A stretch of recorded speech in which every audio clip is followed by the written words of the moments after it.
Hello, I'm Danny, And I'm Jake. and this is Marvel Talk.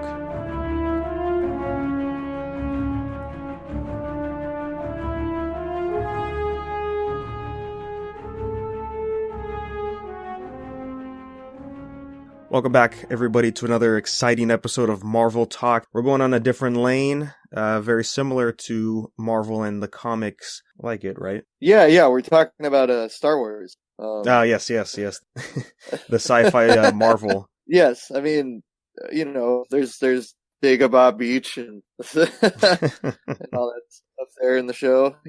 Obvious Darth Vader and Luke Skywalker stuff going on. No, it's not Star Wars. It's anime. It's My Hero Academia. Yeah, so instead of Marvel Talk, this is My Hero Talk. We Heck talked yeah. about the last movie and figured, you know what? The new movie came out. We got to talk about that too. Pretty good stuff, man. I had a fun time going to see it at the theater. Pretty full audience when I went. That was cool to see. But yeah, we'll get more into it after we talk about some other stuff. Yeah, but before that, remember it is Marvel Talk too, so we do have to. There is some stuff to talk about real quick before we get into the movie. WandaVision finished filming. All right, that's pretty much it. I really don't know what else to say about that. Yeah, Just that I bring it up. It's like, okay, so that'll be I guess that is the first show we're gonna get, huh? Or is it still? No, Falcon and Winter Soldier is still the first one. Oh, okay, got it. Yeah, WandaVision's our second. Even though I think is Falcon and Winter Soldier still shooting? Well, this says they wrapped filming on February 15th. Oh, okay. Yep. So Falcon and Winter Soldier finished up. What is that? A couple weeks ago, and then WandaVision finishes up this week.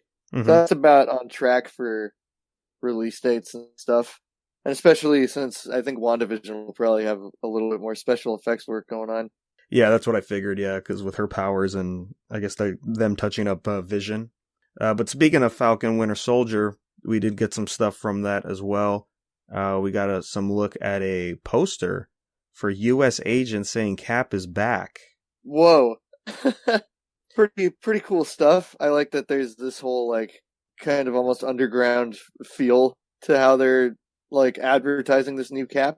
I see the themes. I see the obvious themes going on here. Yeah, it's interesting. And it actually has his name on there, isn't John Walker? Interesting. Yeah, so right off the bat, they're just saying, yeah, we got a new guy. This is our new Cap. Oh, and it has the U.S. Army logo on the poster. Oh, that's funny. Yeah, I didn't even see that. Wow. That's interesting. Yeah, this reminds me a lot of the Patriot on Agents of S.H.I.E.L.D., how they were trying to advertise him, a lot of publicity, a lot of him showing his face to the public, government backing, all that classic stuff. There's a lot of that old school kind of U.S. stuff. Yeah, so that's cool. Yeah, we get just another look at the suit on the poster, and yeah, it still looks pretty fresh. Yeah, I don't know. It's one of the few things that I'm kind of really digging on these new Marvel series. Is their suit designs are still top tier. I can't wait for Andy Park to start posting the concept art designs. Oh yeah, on his Instagram. His alternate takes on the costumes are always so good. I always wonder how they pick the final ones that they do sometimes in comparison to some of the alternates. I'm always like, these two other ones might have been better. I don't know. Oh yeah, I mean, just look at the Ragnarok alt designs for his suit. Man. Jeez, man. Go look up Andy Park on Instagram. He's great. Yeah, we've ran into him at a couple conventions. He's a nice dude. Mm-hmm. Yeah, great guy to talk to. I know I talked to him a bit about the Guardians designs and all that good stuff, and he had some interesting feedback. Cool. I noticed on the helmet for U.S. Agent, the A is more of a star now. They changed that up a little bit. Yeah, that's something I really dig about it. And I like that there's an A worked into like the stars and stripes on his front too on the jacket. Mm-hmm. Like it's pretty good stuff, man. Yeah, like this gives me hope that we could get at least a good amount of screen time with him as a U.S. Agent. I'm hoping he's sort of an anti-hero type character. Yeah. I don't want him to just be an outright villain. That would be I think that would be too easy. But this is Disney, so who knows? Mm-hmm. I mean, I know he'll have conflict with Sam, probably for the beginning of the show, for like at least a few episodes about, I guess, trying to see who's going to be the new Cap. Yeah, I would assume that that's probably going to be like the main crux for Falcon's character. especially since we've seen him with the shield at some points in the trailer, and then at other points he obviously doesn't have it. So, and this guy is gonna get it. I need to see actual pictures of like Falcon's new outfit. Give it to me. Yeah, we haven't really gotten anything, huh? No, we've just got those the leaked like concept art designs that got dropped. But other than that, yeah, there's been no actual physical look at the suit. I mean, you see Falcon flying in it, I think, for like a second in the trailer, but like you don't get a good look at it because it's just from like the front.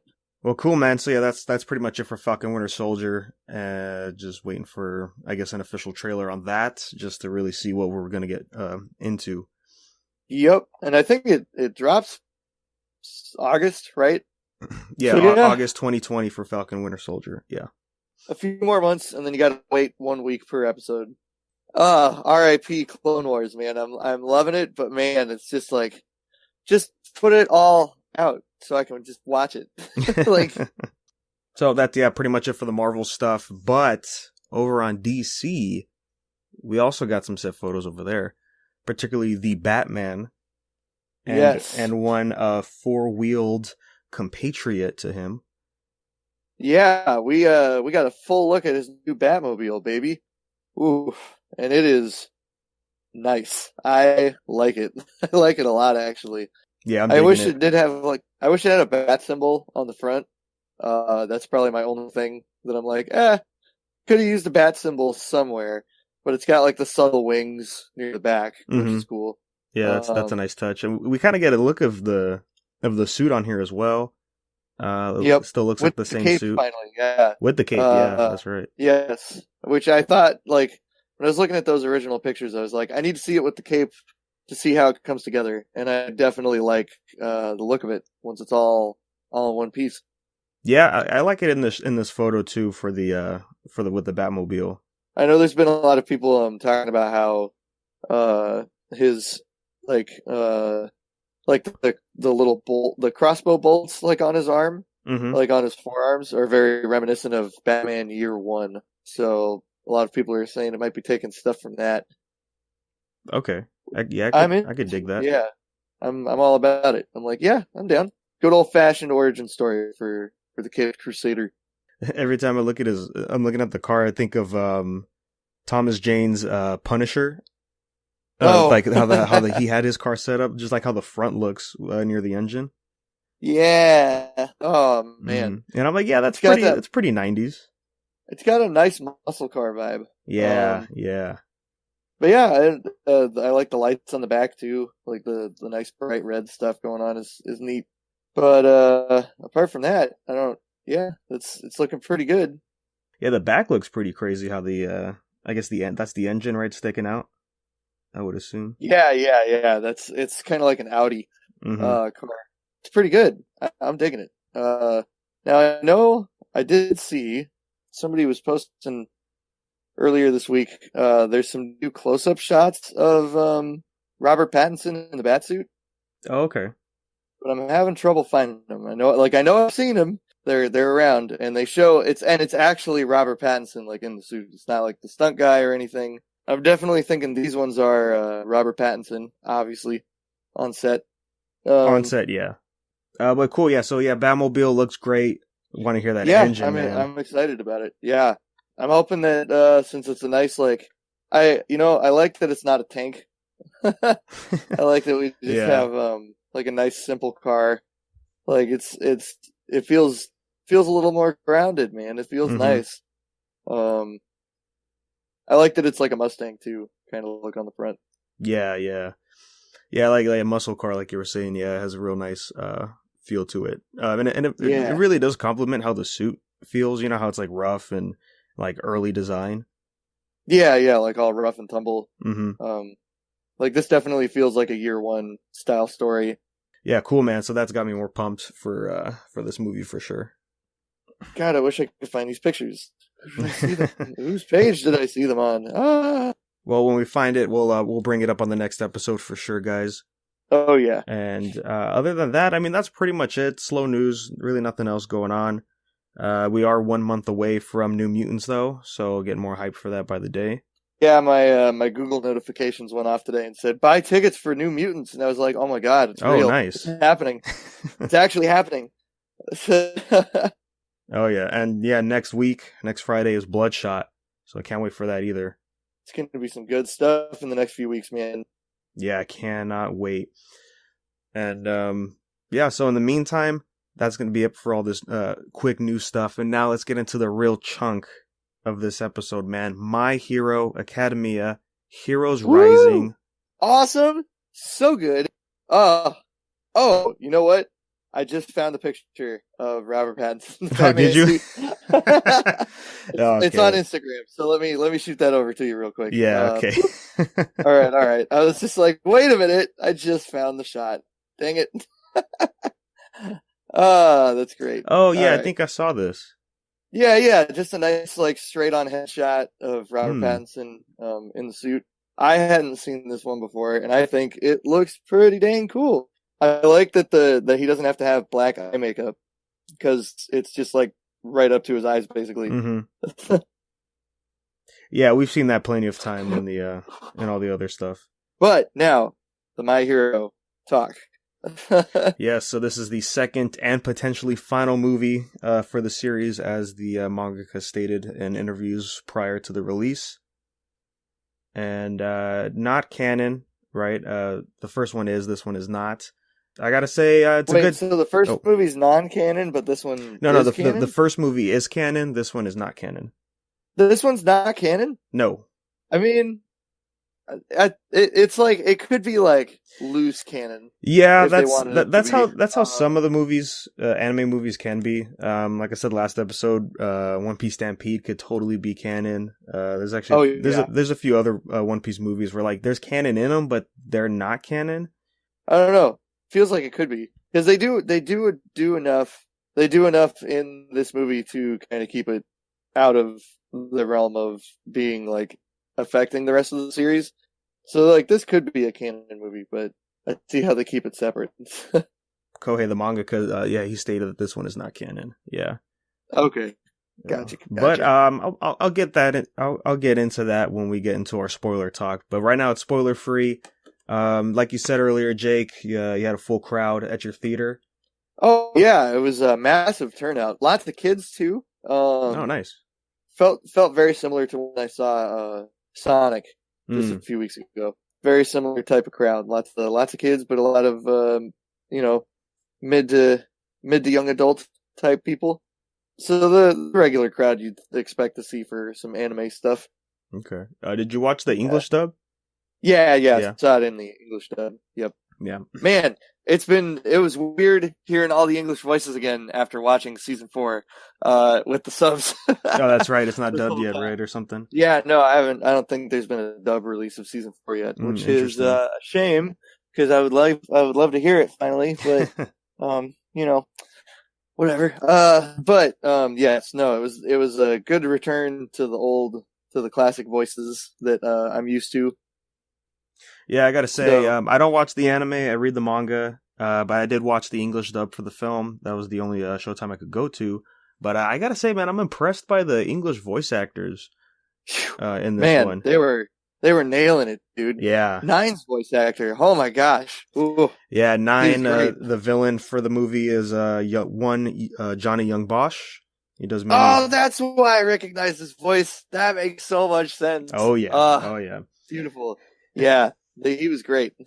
Yeah, it was funny, man, because just the way his character looks and like just hearing his voice, I can't help but hear Nero from Devil May Cry, and I'm just thinking, I'm like, oh my god, good stuff. That's too perfect. Yeah, so I went at a like evening showtime on a weekend, and it wasn't really a full theater to my surprise. There was still a good amount of people there, but yeah, it wasn't as packed as I thought it would be. Oh dang. Yeah. That's good. The film was great. It's from the same studio, Bones, animating this one, and you could feel like the budget in here is bigger than the anime. And it felt, this movie, I gotta say that the budget is definitely a lot better here, like a lot better utilized here than in the first film. I think like the first movie was like almost half, like 50% recap from the show. Yeah, even like the art direction in this one, like you could feel it looks different from the anime. From like Yeah, clips like I've seen from the this, anime, it definitely looks different.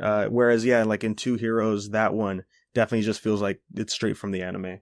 like that, like Two Heroes could have just been like a side episode deal, like in season two. Hmm. Whereas this feels like it's definitely separate from the show. Even though it still takes place with the same characters and everything, this feels like much more its own thing than the first movie did. Hmm. Oh, and we gotta shout out, man. This movie had a U.S. premiere. Like they did a whole red carpet thing and Oh everything. yeah, they did it over there Where down they, in L.A., right? yeah, over in Hollywood. I didn't get to go because I had no idea that it was happening, and I Mm. don't have a cosplay for My Hero yet. But they had a whole bunch of My Hero Academia cosplayers show up and did a whole event, and all the American dub voice actors came, and they were all there and did like a huge panel after the movie and stuff. So I was pretty impressed that My Hero's got enough pull to actually have a wildly successful U.S. movie premiere. It's pretty good stuff. Yeah, it was pretty cool. A few of our mutual friends got invited from Funimation to go over there, and I was like, oh yeah, that's pretty cool, man. And yeah, speaking of U.S. premiere, box office making good numbers for an anime movie. Yeah, like surprisingly decent come ups on that one. Yeah, it's made 10 million in the U.S. It is the Solid. eighth highest anime film in the U.S. Broly, the top one, like the last Broly movie that came out, or No, I are they believe. counting stuff like the Miyazaki movies? Yeah, let's see. I think they do count like other anime movies, like the Miyazaki films. Yeah. Oh yeah, no. There's an anime right here, Weathering with You, and that brought 180 million to the U.S. theaters. Whoa, holy moly! Jesus, yeah, yeah. Okay, yeah. So Oh they yeah, they count those. Weathering with You was the last teen drama one, and then there's like Your Name and A Silent Voice and those kind of movies where it's about teenagers in school. Um, Yeah, slice of life stuff. Yeah, yeah. yeah, yeah. I would almost say that they're like they're the anime versions of Oscar bait movies. Mm. Yeah, I've heard a lot of good things about Your Name. Me too. I just haven't checked it out yet. I'm like, nah, I don't know if it's all my speed, but we'll see. Spirited Away. That's more my type of thing. Mm. Um, if I'm going for the more dramatic kind of stuff. But that's not what we're here to talk about. We're here to talk about goofy action with crazy cartoon characters known as superheroes. And to my surprise, it's still in theaters right now. Which Which is one? My Hero is still in Oh, okay, theaters. cool. I still Yeah, see some show times out here, which is pretty crazy because usually anime movies only have like a 1 week run yeah. at The fact most. that they're keeping it going in these theaters is pretty solid, man. Hmm. I think that just goes to show how big My Hero is out here, Yeah, right? It definitely shines compared to its other anime companion shows like One Piece and whatever else is popular over here. But yeah, that's pretty cool, man. Yeah. So getting into the movie. Yeah, I was hyped when it got announced because I'm like, oh, cool, more My Hero stuff. The first movie was great, yep, and didn't really get any details until like when we talked about it a few weeks ago. And I thought, okay, this will be an interesting one-shot story here with a villain that's kind of similar to All for One, so we could kind of see how Deku's going to handle that when that time comes. And my only problem with the film is I felt like it started a little slow in the beginning with the setup of where they're at on this island. And so I got to throw out there. We did arrive like a few minutes late to the theater. So I don't know if we missed anything right at the beginning. We got there just as like Deku was starting to explain the island stuff. But I've been seeing this clip go around online of like Endeavor fighting the League of Villains. yes, And yes. was that right at the beginning of the movie? Was that like Yeah, so before the the yeah, credits intro type deal? yeah, so quick spoilers, beginning of the film. Yeah, the villain, what are the League of Villains are they hijacked this truck that's contains our main villain Nine, and they're on a chase, or they're trying to escape with him, and then that's when like the heroes show up and Endeavor's there, and man, Endeavor looked great. Like the flames was really nice quality. I know usually when they have to deal with flames on a show where it's not important, they don't always look good. But here it felt it looked fluid. Yeah, I watched like part of the clip. I don't know how soon it ends in the movie because they have it on YouTube as like a preview, where it's like Endeavor's and Dobby's fires meet on the freeway, and then like explode into a huge energy ball, and I'm like, oh! And then that's kind of where it ends. So I don't know where it goes after that. I'm assuming the League of Villains gets away. The truck blows up, and it turns out they were clones using Twice's quirk. Yep, that makes sense. And then the container was missing, and then we see Nine's companions retrieved, or Nine escaped, and he met up with his companions up on the hilltop. Okay. Yeah, cool. And then after that it cuts into where all the UA students are at.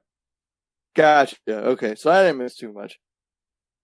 Yeah, it was just set up for our main villain real quick, where he was at. Nice. Yeah.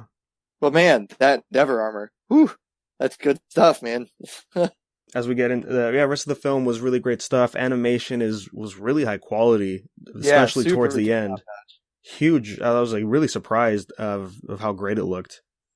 Oh man, and some of the choices they did with like soundtrack stuff near the end, just it's beautiful. But we'll talk about it in a sec.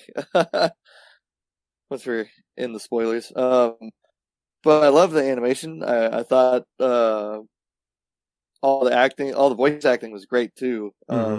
Everybody in the cast. There were a couple characters that I feel like didn't quite get their due, but I think like everybody pretty much got a spotlight. And I really dug that this was more of a what's it called? I really dug the fact that this was more focused on students, like this whole movie. Yeah, that's what I liked about it too, because again, like in the first movie, we got introduced to new characters and we were focused on them because the story revolved around them. So we didn't get a chance to see everybody in action for too long. But like you said, everybody kind of got their spot here. Some definitely more than others. Yeah, everybody at least had a few lines of dialogue, even if they weren't into the heavy action. So that was pretty cool.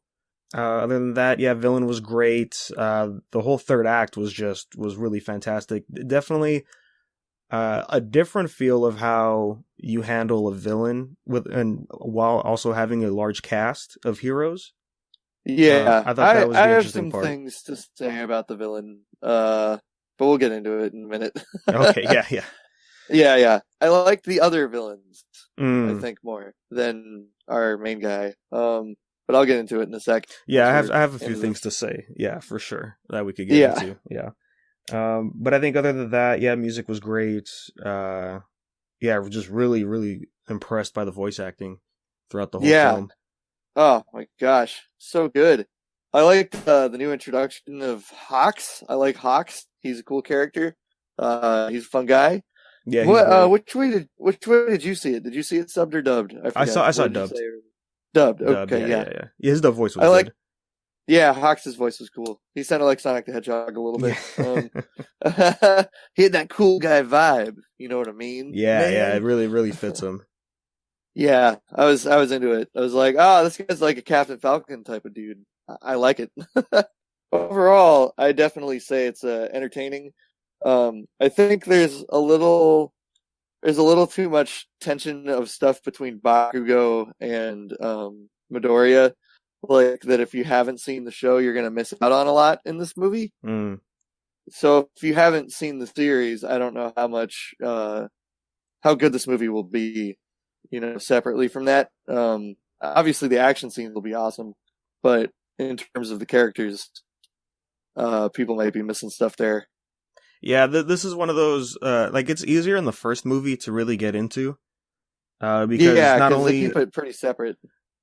Well, it's isolated from the main plot, just like this one, but we have like the recap of the anime in the beginning. We get the explanation of what quirks are, how the world works, and since it's like it has its own separate focus aside from our main characters, I think it's probably easier to get into. Yeah. Versus here, it's like, oh no, they're talking about stuff from the show that you have to know. Like Midoriya talks a little bit about like what percentage level he's at with his superpowers and this and that, and so there's stuff that's in continuity with like the latest season of the series. And if I remember right, I remember looking up an article about this one, trying to find out where this would be placed in the timeline if it was like canon. Yes, and I think the creator said it's going to be like winter time of where we're currently at in the show. Interesting. Okay, because I have some questions like, about the anime. We're in like season 4, but in their world, it's I think like spring, almost summertime ish. If I remember right, is about where they're at. Yeah, I think that makes sense. Yeah, all the new like internships and stuff, and they're getting ready for the big like music festival deal. And I'm like, oh, okay, this feels like spring summery type of time. So this, and then like in this one, in the movie, they show a couple scenes of it like snowing outside in certain locations. Definitely later in the timeline than where we're at in the anime. But again, that's if this stays canon, I guess. Yeah, it's not canon, sadly. Which we'll get into because I have a yeah. We'll touch on it. Yeah, there's some stuff that happens in this movie, man. Yeah. But yes, definitely be caught up to the current season of the anime, which is season 4, like Jake said, because they do talk about stuff from there.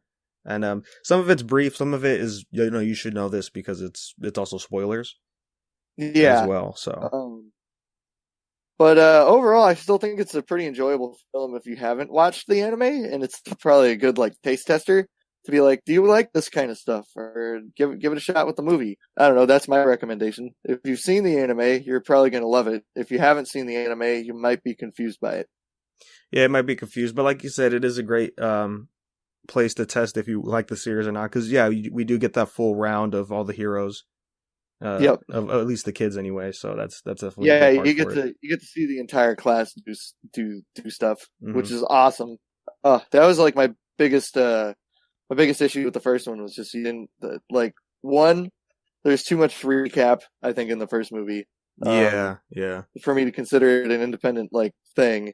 And then 2, you don't get to see like any of the students do anything in that movie at all. Except for Midoriya. Like that's it. Yeah, well the problem with the first film is it's not focused on any of the other kids. It's really All Might and Midoriya because they're invited there. But because it's a movie from the anime, you have to involve the other cast. Yeah. And you have to make sure the popular characters get their screen time and all that.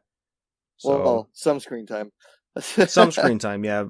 Some way more than others for sure, yeah. But that's just really how it goes. And that's kind of the problem when you have a large ensemble as a cast, right? You run into these problems of, man, who's going to get screen time? This, and that, I think my favorite line of dialogue in this one was when they're getting like the island explained to them, like at the classroom, and they're like, "You're going to be there all alone. No other heroes will be there to help you. Just be you guys." And I'm like, awesome. Like they're telling me exactly what I'm going to get at the beginning of the movie. It's like, yes, perfect. That's all I want. That was great. Yep. I was like, as much as I love Hawk's design and everything, and like his character, I was kind of really happy that he didn't show up until like the very end of the film. So with that, I think it's safe to say let's go ahead and get into some spoilers for this film. Yeah, let's do it. So my first question is, I read an article after I saw the movie explaining that they showed stuff in the movie that's not in the anime yet. So where the anime's at right now, you said they were doing the school festival stuff, right? Yeah, they're doing like the school festival and like Gentle Criminals, like the main antagonist looking dude. They just ran into All For One's big giant mountain henchman guy, like the humongous dude who looks like a Titan from Attack on Titan. Yes. Yeah. They just ran into that guy. They had their first scuffle with him, but that was only like 2 of the characters. Okay. Dealt with that. Like it was like it was Yoda guy. What's his name? Gran Torino and the cops. Yoda guy. Like, yeah, Yoda guy. Yeah, he's Yoda. He's Yoda. Like if anybody wants to argue with me that this isn't Star Wars, that's fine. But it is Star Wars. It's Yoda with a Mega Man design. Yeah. It's exactly. He's Yoda. Like he's great. All I'm saying is that he gets trained right near Dagobah Beach. That's like yeah. It's too on the nose, man. They know what they're doing. But yeah, there's that whole scene with like Gran Torino and the cops like try and take out the big guy, and then all of them die except for Gran Torino and like the main detective dude. It's like, oh my god. So that was like one of the other shocking moments of the season. But now it's just been Gentle Criminal, and everybody's learning what instrument they know how to play. And Bakugo can play drums. Woo! Isn't he cool? Yeah, it's sad to say that where the anime is at right now is a bit of a dip before we could get back into the good quality stuff from My Hero. Really slows down. Honestly, after looking up like where this movie is supposed to fit in the timeline and stuff, I'm like, man, I just want to skip to like after the point in the timeline of this movie. It's like, well, okay, so like, in the show, did Endeavor have like a really big fight yet? After the overhaul stuff? No, I heard Endeavor's supposed to have a really big arc coming up soon, and he's not had that yet. Yeah, so this movie said after that. Does he have like armor like from after the fight? Is that what it is? Like the suit design changes, or I don't know if you noticed, but design is definitely different in this movie. Yeah, it's different from what it should be right now. I don't know if you noticed, but he has a scar on his face, and he gets. Oh yeah, that's right. Yeah, he gets that in his arc, and another big thing, because if that didn't happen yet, then this didn't happen yet. So our main villain, 9, very much like All for One, where he's able to steal quirks, but only a certain amount. Yeah, he can only hold 9. Oh, so this was another big thing that me and my buddies talked about after the movie. All right, okay. This is gonna get really spoilery really fast. Yes. So when 9 tries to take Midoriya's power, right? Yes. And he's going to steal it, and then he sees all of the other heroes like in the quirk, and then he goes, "No, there's too many here for me to take." Yes. I'm like, wait, does that mean Midoriya has secret quirks that he hasn't unlocked yet? Yeah, this is the craziest part. I'm very curious. I'm like, wait, what? Like, what is that supposed to mean? Like, does that mean that there's like the actual quirks of all those other heroes are stored within the power, but like just All Might never used those? Like he only used it for this was a very bold thing for the movie to do. It doesn't really make sense, right? Because you would think, oh, this movie is made mainly for the anime audience, right? Because it's an animated film. But this feels very manga. Yes, this is in the manga. Right. This is actually the arc before the big Endeavor arc. So it should be the next big arc after where it is right now in the show. Oh man, really? Yes. Oh, that's gonna be so awesome. So okay. I don't want to know too much, but does that mean Midoriya is going to get access to quirks that aren't just like super strength? Yeah, it's possible. Yeah. Oh, cool. Yeah, but still, it's crazy that they brought this into the movie.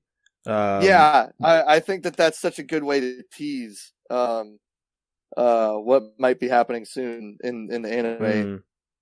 Yeah, I just think it's just crazy because usually anime films based on like animes, they try to stick with the most recent thing that happened in the show. They don't really push forward into what's going to happen.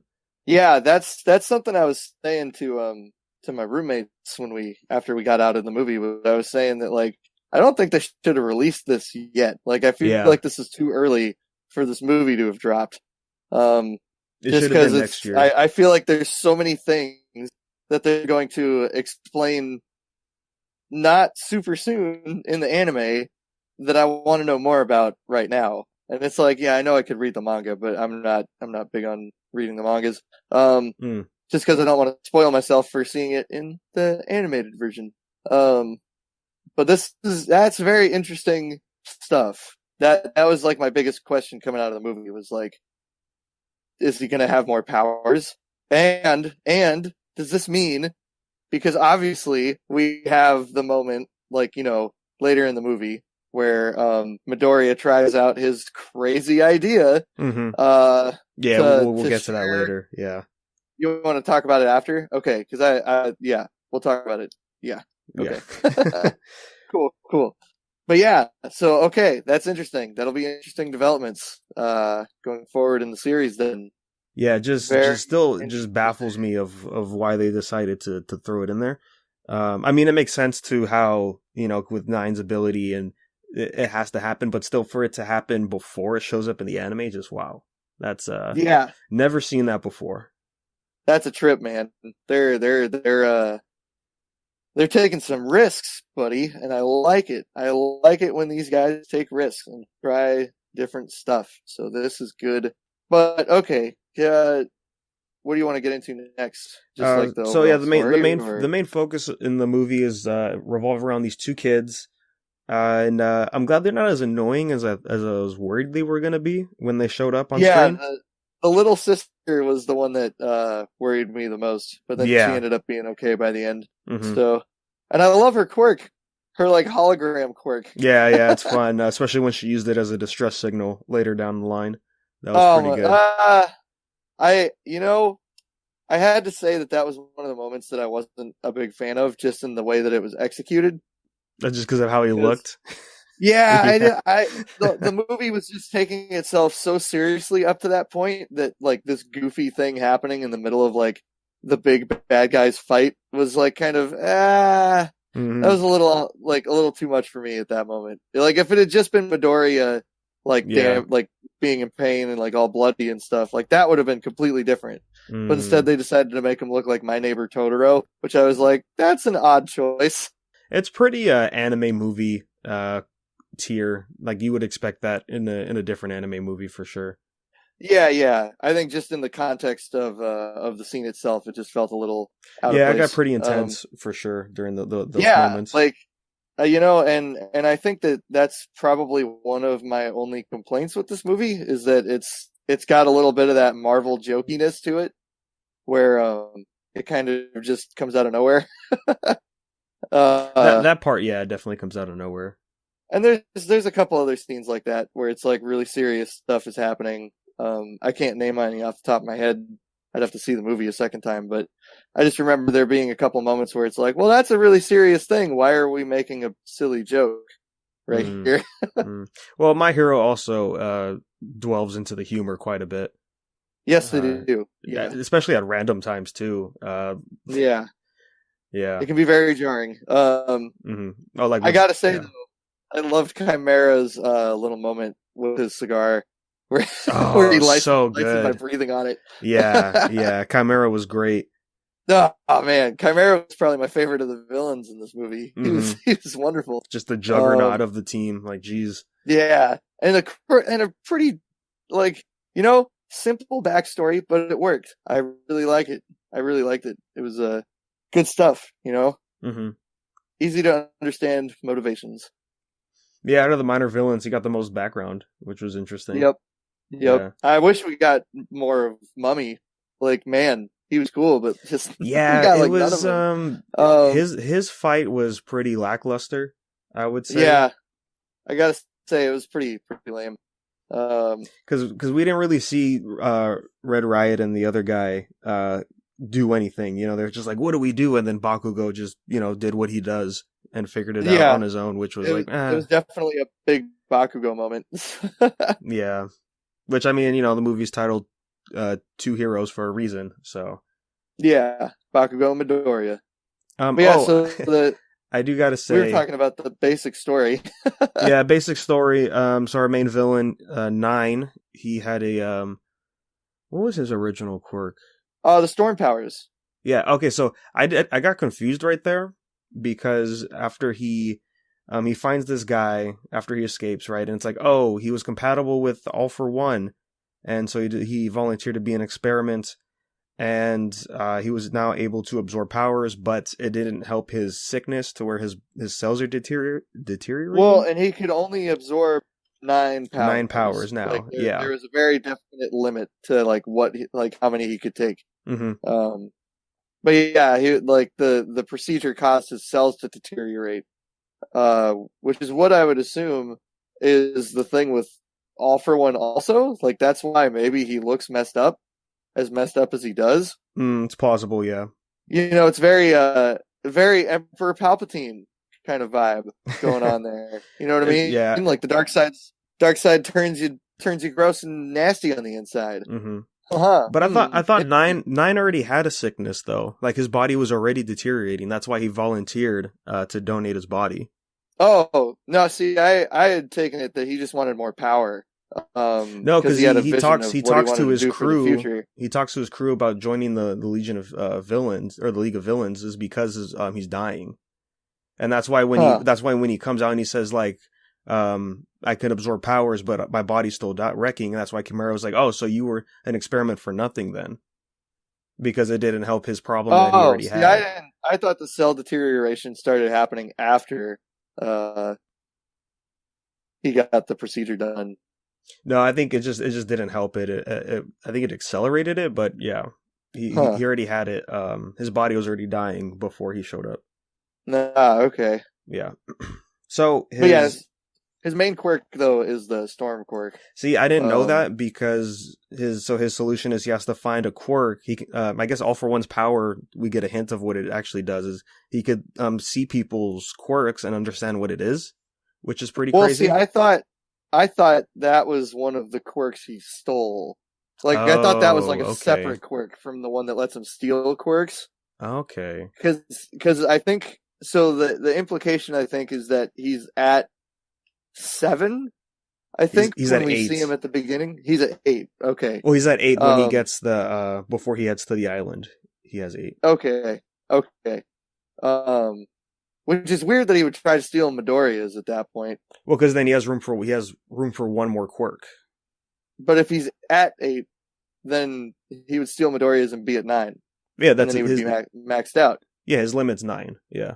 Yeah. So why would he go after? See, that's why I thought he had 7, because he had. Oh no, it's like more. he said, because he was surprised by the fact that when Midoriya like increased his attack power, he's like, "What? You can do that?" He found the quirk very interesting, and so he decided to take it because he would find it useful later. Yeah, that makes more sense. I wonder if he's able to swap a power out, like if he's able to. Yeah, I wonder if he could just let him go, like forget one. Yeah, it's very interesting. God, I wish he was still in the show. Damn it. Yeah. So anyway, so he's trying to find a quirk in the beginning that works with cell modification, cell generation. I think. Yeah, something like that. So that way, it would counteract his disease that he has. So he does find a person, and it turns out this person is the father of the 2 kids on the island. That oh my god, Midoriya meets. The fact that the reason it doesn't work is so funny. It's very cliche. Very shonen anime reason for not working. I love it. Like, so it doesn't work because the person he steals it from the first time is the father of these 2 kids. Yes. And he has type A blood, whereas 9 has type B blood. And that quirk only affects type A blood, so he wouldn't be able to use it. So it didn't work, yeah. But see, when I saw the scene happened, and then he summoned the lightning, I thought like, oh, he just got lightning powers. See, that's what I thought too. But I knew that wasn't very clear. It's when they show him later finding Chimera that cemented to me that his main power was the storm power, because that's how he saves Chimera from that group of dudes. Right, yeah. Is by just hitting them all with lightning bolts and stuff. And Chimera's like, whoa, wait, what?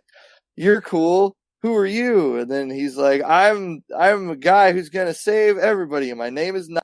Before I have the ability to steal quirks. I don't know. Like, I wonder if his name was Nine. And then, like, the doctor's working on him, right? And he's like, hey, so we can give you the ability to steal as many quirks as you want. And he's like, no, only 9. And the doctor's like, are you sure? And he's like, yes, I want a limit of 9 quirks. That's it, because it's my name. I'm like, it's very anime villain-ish to do. There's a lot of anime stuff in here for sure. Very anime stuff. Oh, yeah. But yeah, the other villains were great. I forget her name. the girl from Medusa, what's it right, called? from the Inhumans. Yeah, Medusa Yeah. from Inhumans. Yeah, Yeah, I was yeah. gonna say that's exactly who she is. Um, even down to the point of her hair getting chopped off, like that. Yeah, It's like, yeah. When come I saw on, that man. happen, I'm like, oh yeah, I've seen this before. I was like, oh yeah, that's okay. So now we're a Marvel movie instead of just Star Wars. I see, I get you.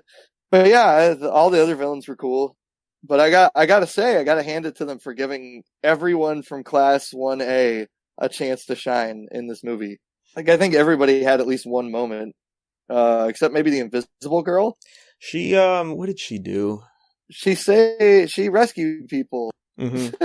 Yeah. Oh, because she can do things, but that's not until where I'm at in the manga, so they wouldn't want to spoil that at all. Yeah. So they haven't Yeah. used her yet to her full potential. Hmm. Yeah, Gotcha. because she discovers out more of her powers essentially. Oh, cool, Yeah, cool. and I was like, oh, that's pretty cool. At least it gives her something to do. Um, yeah, but I will say though, I'm a little disappointed we didn't get a lot of combo attacks in this film with all the team ups we had Yeah, together. I was hoping for a few more fastball specials between like Yeah. Tenya Ida and a couple people. We did Hmm. get like one between Midoriya and Bakugo. That was pretty good. Oh man, that looked so good. Like, Yeah. it's like when Midoriya gets like knocked back at one point, and then like Bakugo grabs his hand and then uses his explosions to like fling Midoriya back at the bad guy. It's like, Hmm. Ooh, ooh, that was fantastic. a good combo move. I did like that. Like, I liked that their combos weren't all necessarily direct combos. It was more like stacking everybody's attacks on top of each other, like in a particular order. Like, I'm kind of thinking about like how Todoroki, Tenya, and Red Riot defeated Chimera. I loved Yaoyorozu's crazy cannons. The very overt cannons. And I don't know. It wasn't. I don't Oh think it was yeah. just me, because both of my roommates and one of my roommates' girlfriends mentioned this, and they were like, "Yeah, her design was a lot more adult in this movie than it normally is drawn in the It show." it's more I was like, accurate "Oh to yeah, the manga in the movie. yes, very much so." And that scene with the cannons, like just the way everything's framed and stuff, I'm like, "This is I get it, I get it." Yeah, that I remember I saw some shots from the anime and it definitely looked weird how they drew her in that area. Yeah, yeah. They tend to tone it down, I think, in the anime a little bit. Yeah, you kind of have to. But here, it's like, no, we can show it all, man. It's cool. Oh, clearly Um, you have yet to see a One Piece movie, Jake. oh well, One Piece movies. I mean, I've seen some online. Ah, good. Yes, yes. So you know. Yes, yeah. Yeah, yeah. I have seen things. Yes. But Yaoyorozu had that crazy moment of like the two giant cannons at the base of like the castle area. Very Siege of Helm's Deep vibes going Yeah. on there, with like all the islanders being caved up in one cave, which is kind of funny. Yeah, I think that's what I like. I kind of like the approach here that they did. Fighting the villains is more of like, oh, they really have to focus on being heroes because there are stakes being involved in this fight. Oh my gosh, the superhero property with actual civilians at risk. What a concept, right? Like, Hmm. it's something I wish we saw more of in, maybe Marvel movies. But I loved it here. Like, it was great. I loved seeing them figure out how to take care of everybody and how to keep everybody safe and stuff. And I gotta say, Tenya Ida running around an old lady on the island is Yeah, beautiful. that's good stuff. Yeah. Best boy, best boy. I think it's funny that like their superhero job at the beginning just devolved into like them doing like household chores for everybody. Yeah, the crime rate's so low. It's like, well, I guess we got to help out since we're here. Yeah. Yeah, like the electric guy using his powers to like start people's like tractors. Yeah. That was great. I was like, this is very goofy. Oh man, so the first initial fight with Midoriya and Nine was pretty good.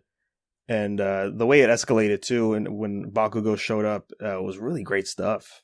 Oh yeah, that was so good. Oh, because it's like you think that it's just going to go really bad, like right off the bat, and it's like, nope, Bakugo's there to save the day. And I gotta say, I loved everything between Bakugo and Midoriya in this movie. It's what I'm hoping they eventually reach in the anime, because I still feel like in the anime they haven't, like, since their big fight last season, they haven't really had a moment together. Because they kind of separated them, right? Because like Bakugo didn't pass the hero exams, but Midoriya did. Like Midoriya is now on like a level higher than Bakugo, whereas I was really happy to see them on the same level finally in this movie. And I'm like, give me more of that. I don't care about Bakugo taking care of a bunch of kids. Yeah, as far as the anime is concerned, it's going to be a good while before we get anything like that again. Which is a shame. That's a shame. Yeah, well, I mean, they're so good together, man. Yeah, they're like they're great. They're kind of the backbone of the series, in a lot of ways, because the whole thing starts off because Midoriya tries to save Bakugo. You know what I mean? Right. So, just gotta be patient, I guess.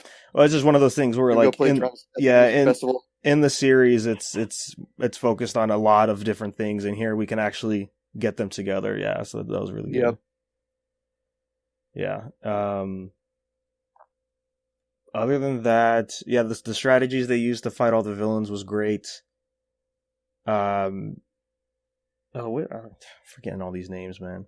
I'm happy Chimera didn't die. That's something I'm gonna throw out there. I was really worried Todoroki just like straight murked a dude. Yeah, Todoroki went a little too hard there. Yeah. And I gotta say, my father says to do with fire, but with my eyes.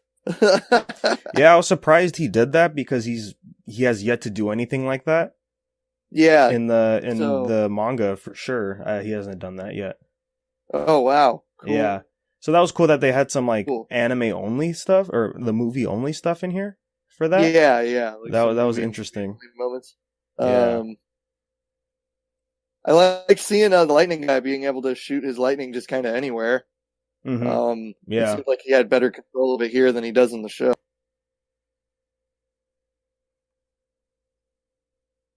Mineta is still useless.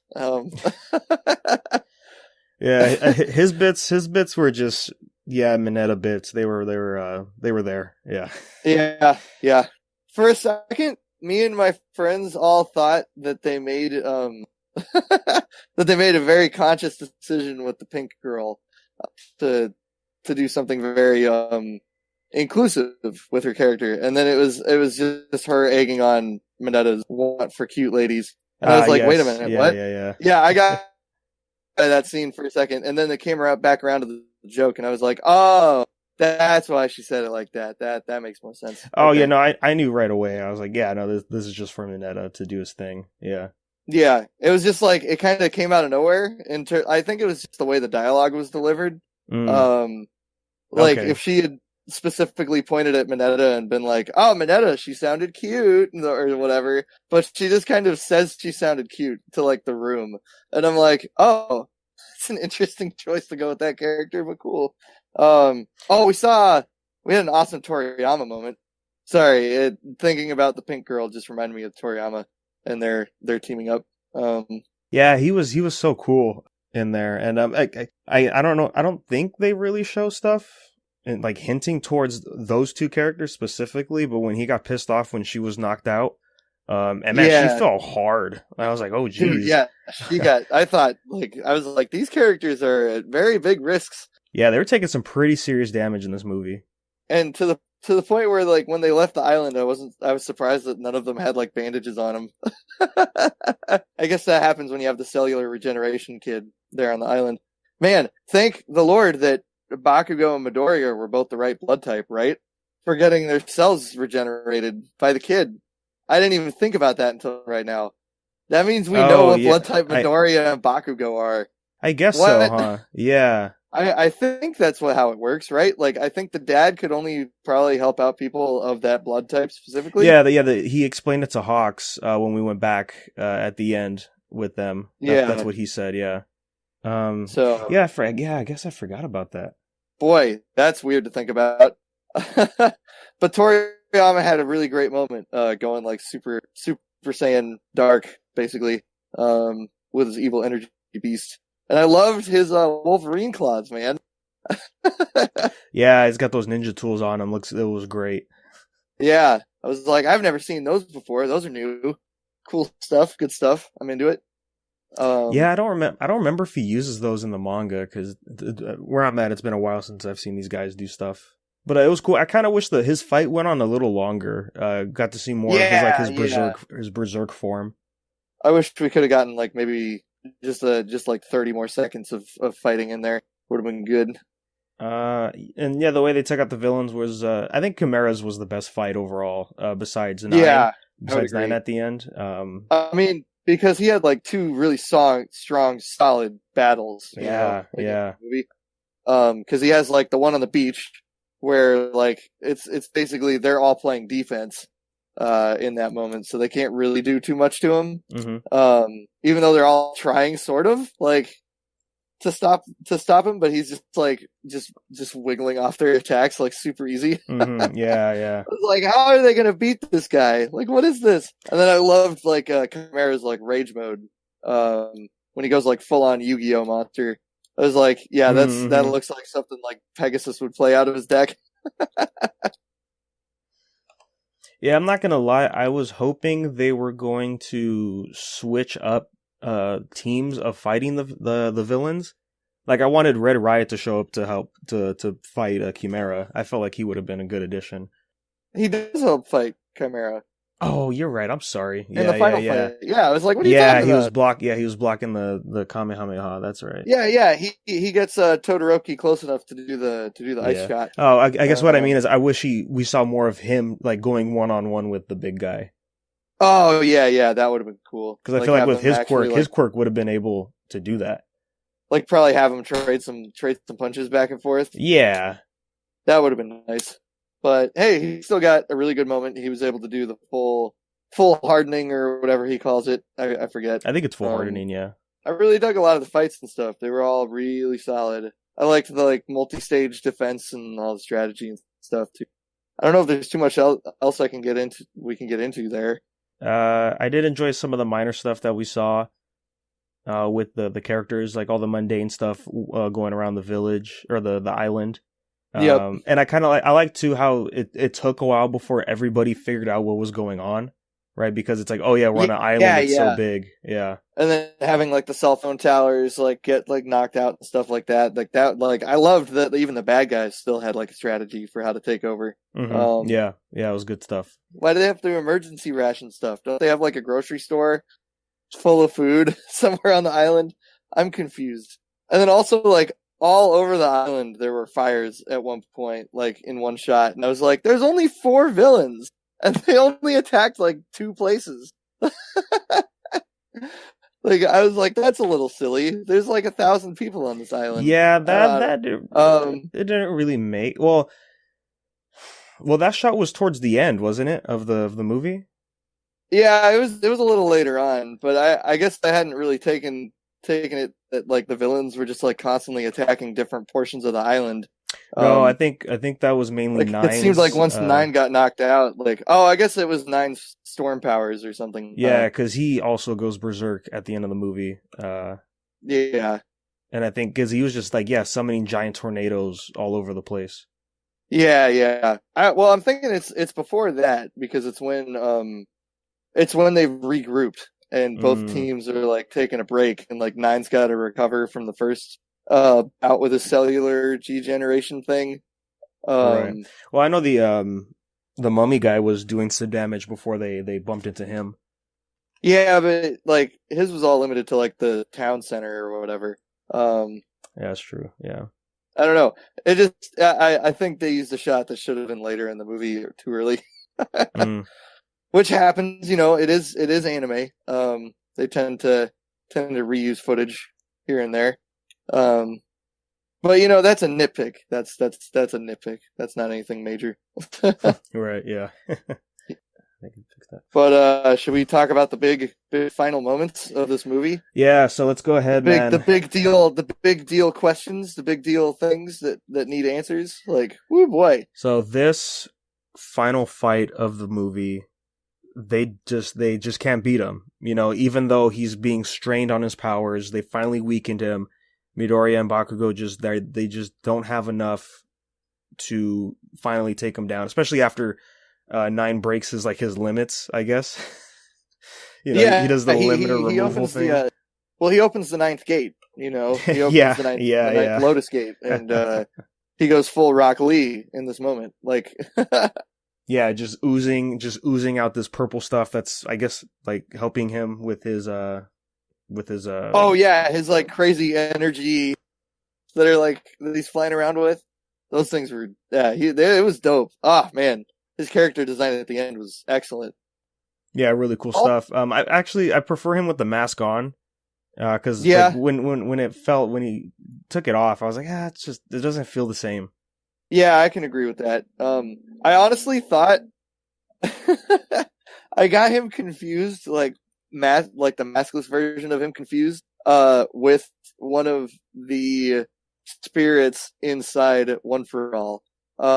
Because I see. One for All does show us about 5 more of the heroes that had it than we've ever seen before. That's also something I think that's kind of important to bring up.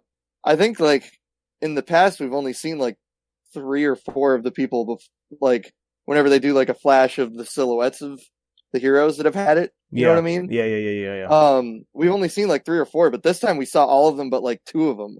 But the 2 original people who had it. And I'm like, whoa, okay. And one of those guys was, like, a long, blonde-haired, like, tall guy. And I was like, is that 9? Did 9 have the power at some point? And it's like, no, it's just their designs look the same. I'm like, oh, okay. Yeah, because there's a good amount of context that you need before you really get into there. I kind of figured. Yeah, which again, I'm just like, wow, it's crazy that they really did this, huh? Yeah. Like I said, this movie feels like it should have come out much later than when they chose to put it out. Very interesting decision to throw it out now. I don't understand. Yeah, so Bakugo and one Midoriya don't know what to do. They're both captured by like these Hydra things he has, this other quirk that he took, which is pretty crazy as well. Yeah, I want to know who had that first. Holy moly. Yeah. And they do show pictures of people he stole quirks from at the beginning. I'd have to have the movie on a DVD to pause it so I could see who they look like if they're familiar characters or anything like that. I think they might be playing it safe when it comes to that. They're like nobody characters, basically. Yeah, specifically just like pictures for the movie. Yeah, because again, it's a non-canon, so it's like, well, I mean, we could play with them, but then if they come in later, then it's a problem, kind of thing. I'm just thinking of like looking at their character designs on right. like the screen when they show it. But yeah, so giant Levi. I think you're talking about the giant blue eyes white dragons that came out of his back. Yeah. Because that's exactly what they looked like. There was a lot of Yu-Gi-Oh looking stuff in this movie. Heck yeah, can't forget. I had to say, you can't forget the good stuff. Yeah, you know, I was like, man, there's some very good Umezawa vibes happening in this. That's solid stuff, man. Midoriya has a crazy idea. The only way he thinks that they could stop 9 here, and he does something, pretty crazy, man. Our whole theater had an audible gasp when it happened. Oh, I bet, man. Yeah, it was pretty good to have a theater full of people that understood what was happening on screen and why it was so important. Was pretty cool because that was a huge moment. Holy crap! Yes. So what does he do? He hands out his hand, which is all bloody and cut, to Bakugo, and decides. His hand is also bloody and cut. Yes, and decides to transfer One for All to Bakugo. And it's one of the coolest fucking anime fights I've ever seen. Oh man, when they both stand up and you just see them, and it's like, oh, this is such an anime thing right here. Dude, like, Sonic and Knuckles looked great in this movie, man. Yeah. Oh yeah, they did. Sorry, Sonic and Shadow. This is Sonic and Shadow. Yeah, that's more accurate, yeah. Yeah. Oh man. But my favorite like Midoriya moment in the fight is when he just he's like not even like running on the ground anymore. He's just floating because of the energy's coming off his feet.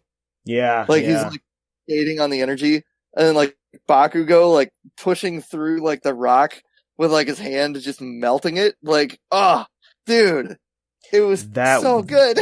that was so anime. Like, holy crap, man. That Where it's was like pretty intense. where he's just like in the crater and he doesn't even like blow himself back out of the hole. He just like pushes forward through the rock to get to 9. I'm like, yeah, so good. And I loved that like their like the eye animation changed and stuff. And this is where the budget of the movie was like all put towards was this final fight. All in there, man. All in there. And I loved that it like half of it didn't even have like sound effects. It was just like the soundtrack playing. Yeah, yeah, it was a nice touch. Like, that was great. Like I was like, if this was the end of the show, I would totally buy it. Like if this was like the final episode. That's what I was thinking. This is like, such a series ender. You know what I mean? Like, yeah, it feels like the big fight that Naruto and Sasuke have in Boruto against like the big bad guy who tries to destroy the planet. Like tries to destroy the life tree. Mm-hmm. When it's just Bakugo and Naruto, or not Bakugo, where Sasuke and Naruto are just like at full strength, and they're just like, let's show this guy how we really fight. And then they just like whoop his ass. And I'm like, yeah, that's exactly what this fight felt like. Yeah, I'm not gonna lie, man. You hit it on the nail. This totally could have and probably should have been the end of the series. Honestly, right? Like this feels like a series ender. Honestly, it's really perfect because it's such a it fits so well with Midoriya's character to transfer it onto Bakugo, and then for Bakugo to continue the legacy of One for All by becoming the number one hero in the future. You know, and then we could have seen, you know, Midoriya become like how All Might's sidekick became the tech guy. Yeah, from the first movie. Oh no, I'm sorry. Like in the show. Where he had like the guy that could see into the future. You know, he had his agency. Night Eye. You're talking about Night Eye. Yeah, Night Eye's agency. Yeah. Like I could see Midoriya doing that. It's really just the way it ended. I was like, God, like you can't top this for a series finale. Yeah, it's gonna be really hard.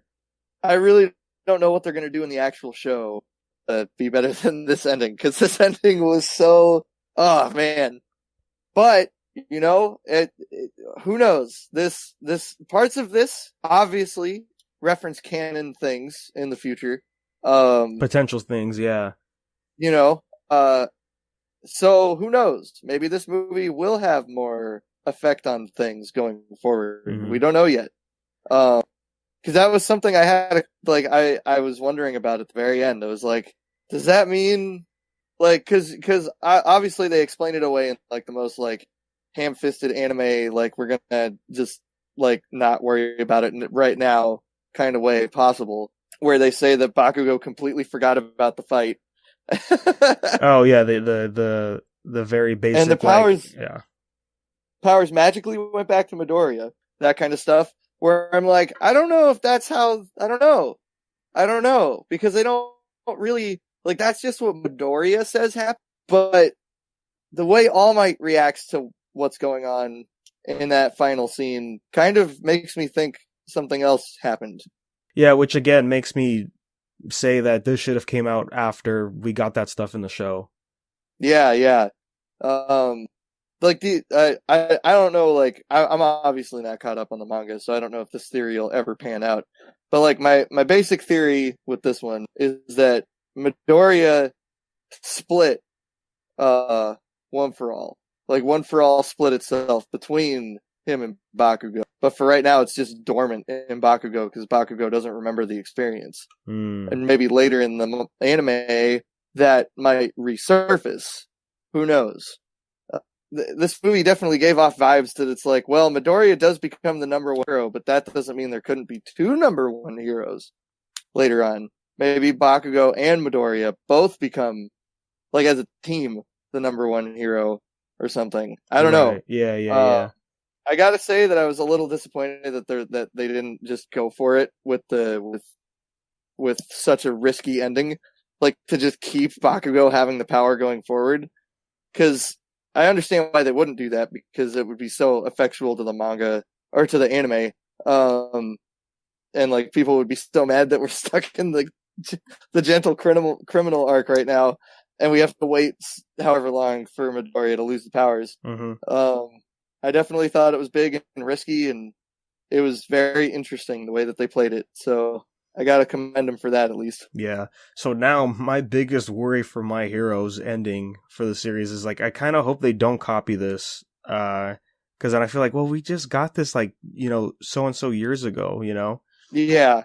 Well, I mean, obviously, My Hero is one of those anime shows that's like perfect for a time jump later on, where all their powers are going to get like super beefed up and all that kind of stuff. Like if we don't get a My Hero Shippuden, I'm going to be very surprised. You know what I mean? Yeah, honestly, I'm surprised we haven't gotten a time skip yet, based on of all the crazy stuff that's happened in the series. Yeah, I feel like it's probably coming soonish.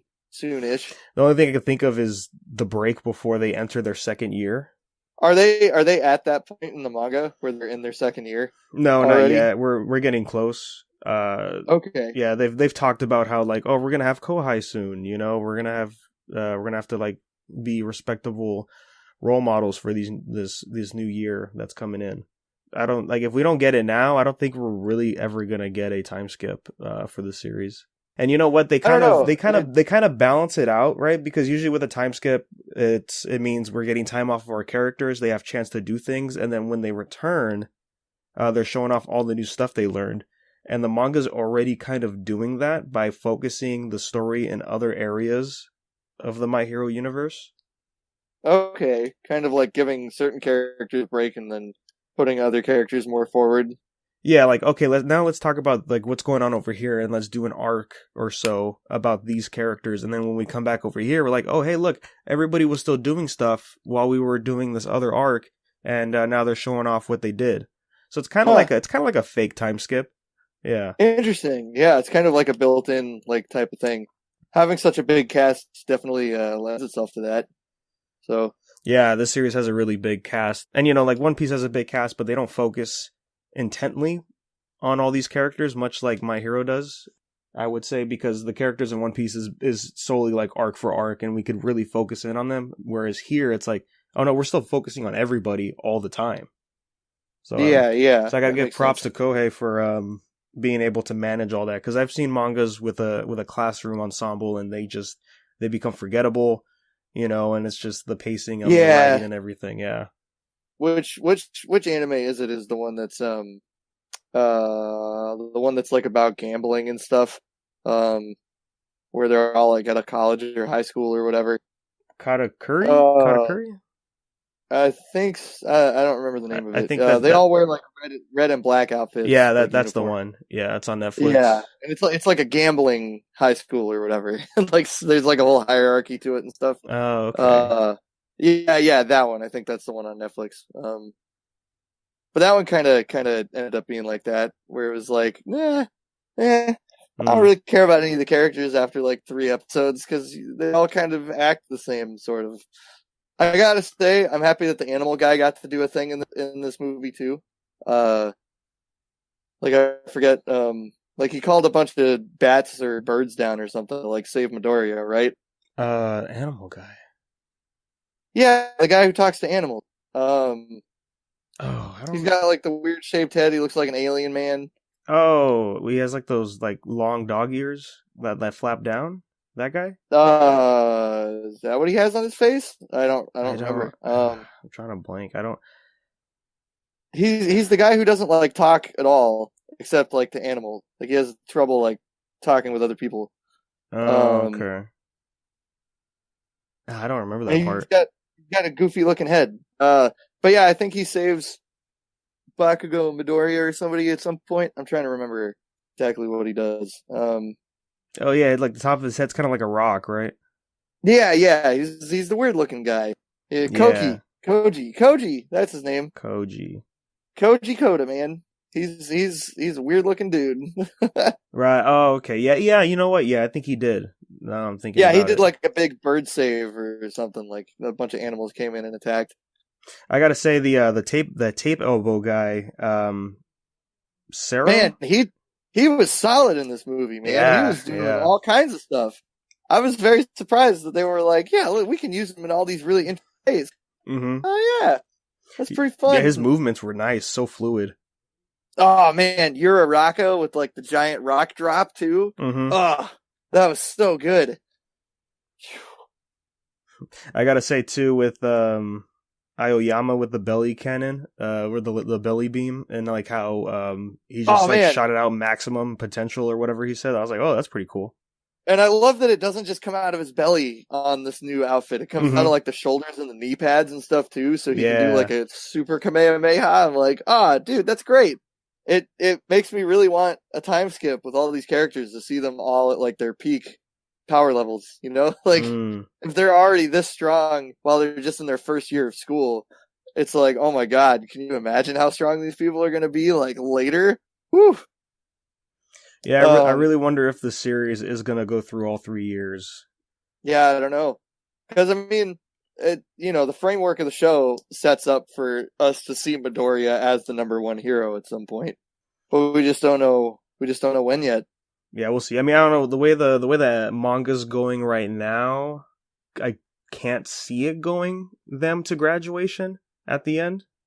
Yeah. I don't think it could. I don't know.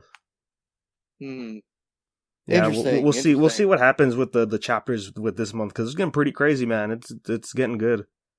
Are you saying like characters will die and like not be able to make it to the graduation, or just that maybe the school will be not a thing? Just what's going on in the plot. What's going on in the plot? Like the main focus of the story is like once what the Midoriya has to do as the successor for All for One, or for One for All. Mm-hmm. Like once he's done with what he has to do right now, I don't see them pushing forward, right? Because once they defeat the successor for All for One, like what do you do after that? That's true. I mean, that's the Thanos question, right? Like that would be that one. So yeah, that's true. Yeah, it's the big Thanos. It's like, what do you do after you beat the big? Yeah, Shigaraki. Like once he's gone, what do you do? So I don't know. Well, I guess we'll see what happens in the future.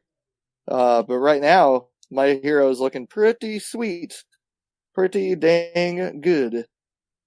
Yeah, pretty satisfied with this film. Again, like the animation at the end, just like the final fight at the end, really, really like pulled me in for the film. Some beautiful, beautiful animation and just great colors, and the action just being oriented the way it was and stuff was just so It's beautiful stuff, man. It's good looking movie. Just like the big Broly fights, you know, like in the Broly movie, where it's like Broly's punching Goku through mountains and it's all like first person view and stuff. I'm like, this is the kind of anime fight I come in here for. This is what I do. Yeah, those were the only things I liked in that movie. Yeah, I was like, okay, this is good. Yeah. I mean, otherwise, I'm still a bigger fan of the first Broly movie, but you know, that's just me. Yeah, I wasn't the biggest fan for the Super movie for Broly. Yeah, for Broly Dragon Ball Super. Yeah, no. Yeah, but other than that, overall, really fantastic film. Oh yeah, wonderful time. Only clocks in at about an hour and a half, so it's nice and short too. Doesn't overstay its welcome. Was it an hour 45? I thought. Oh well, I guess our showing was an hour and a half because we got there. You did get there late. That's right, huh? Yeah. So yeah, I guess with the full movie, it would probably be closer to an hour 40, which is pretty good for an anime movie. In terms of something like this, like a shonen anime movie. You know what I mean? A movie from a shonen anime series. Yeah, they don't really tend to be that long. Yeah, I was gonna say they don't tend to get this kind of attention and budget. Yeah, like Stampede was the same length. I think Dragon Ball Broly was the same. Yeah, I think so. Dragon Ball Broly just felt shorter though, because not like a ton happened in that movie. No, yeah, they're all the same long length. Fight scene. But yeah, not too bad of length. Didn't overstay its welcome or anything like that. Yeah, I think my only real problem was just like I felt like the pacing in the beginning was a little slow. Seeing what everybody's doing, I felt like they could have like really like slimmed it down a bit. I don't know. I didn't mind that. I like seeing them kind of just live in the world of this island and stuff Yeah, because it made me care more. It made me care more about the people on it. As yeah, the movie went forward. I didn't really mind So it myself either, but I just felt like as it kept going, I'm like, what? Am I watching a movie or am I watching the show? You know? yeah. I totally get that. I did. This was my big complaint with the main villain. Right. I wish Nine had more scenes from before he was major evil man. So I could kind of get a little bit more sense of what he wanted to do. Because I feel like that was never super clear. Is there a reason in his past that he feels like he needs to do this? And they don't really ever explain that. Like, Chimera gets a nice explanation. Like, he was always picked on for looking weird and different, but, like, being really powerful, and people would just constantly be challenging him to stuff and this and that, and, like, he has a reason to want to follow this guy. But then we never really get, like, a solid backstory to Nine, you know? Yeah, that's the only really And real problem with his character. I thought that was a shame. Yeah. I thought that was a shame because I'm like, they really could have played up the dynamic between like him and Shigaraki, you know, like maybe Nine was One for All's original like son like character, and it was this character that like One for All never really talked about the Shigaraki because he didn't see them like on the same level or something. Like there could have been a little bit more done with connecting him and Shigaraki together because I'm like, yeah, at the end he just kind of disintegrates him and then he's gone. This cool character's gone forever and we'll never know anything else about him. What a kind of a waste of his ending. That's too bad. So I don't know. I could have used a little bit more to do with Nine, I think. And maybe just having a different intro would have fixed that. Like, not having him being broken out of like a truck and like have the Endeavor fight scene and stuff.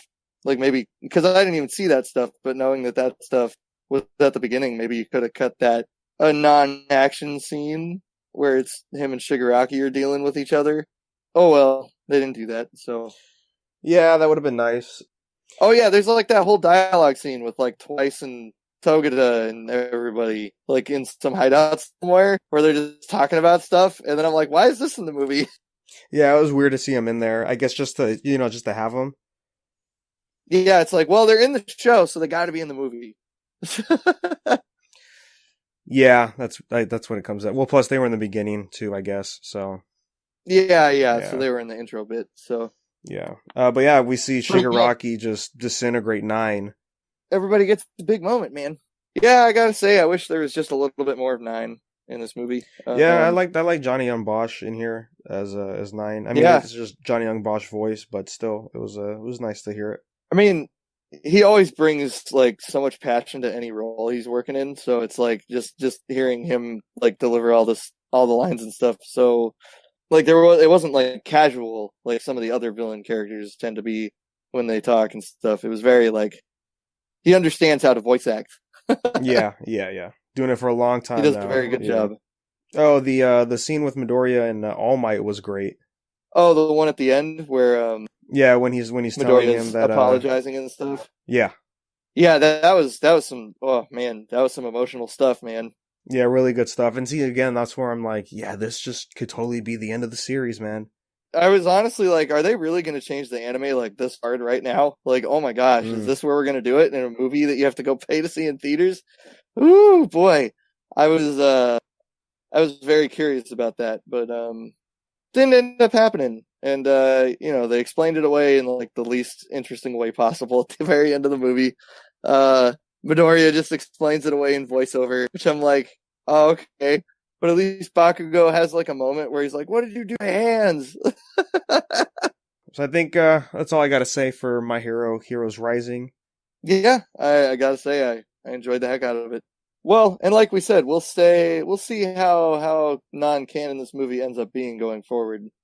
I mean, we're not seeing any of these characters show up, I wouldn't think, or some of the ideas maybe, like the whole splitting One for All, or transferring it to Bakugo. Yeah. That might actually happen. But I don't know, man. Just to do it twice though, that's not good taste. And man, it would be a trip if they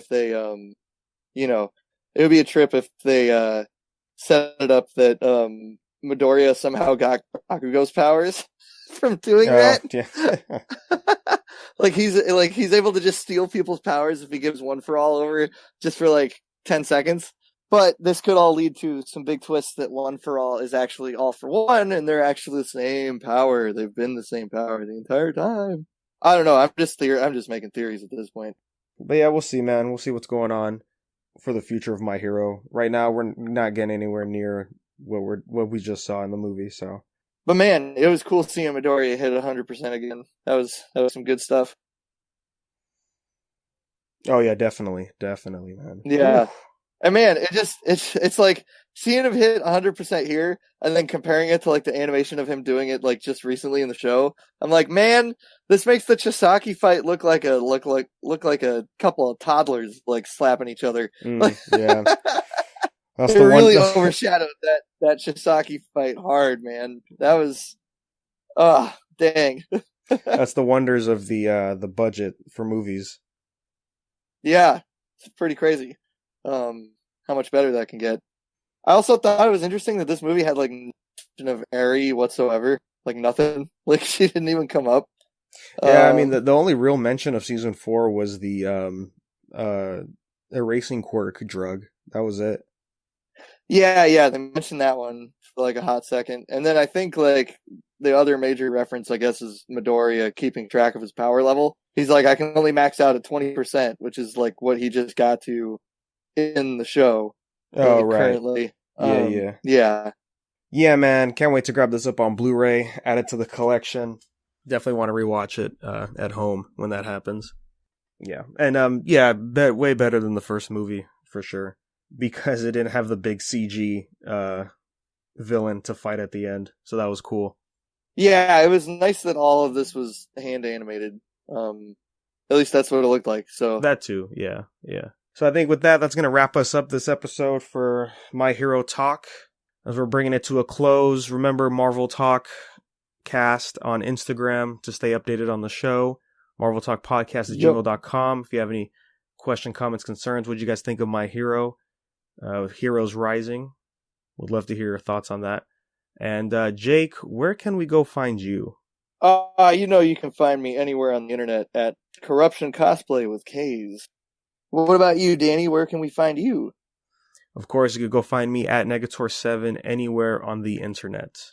Thanks for listening, guys. Remember to go beyond, plus ultra.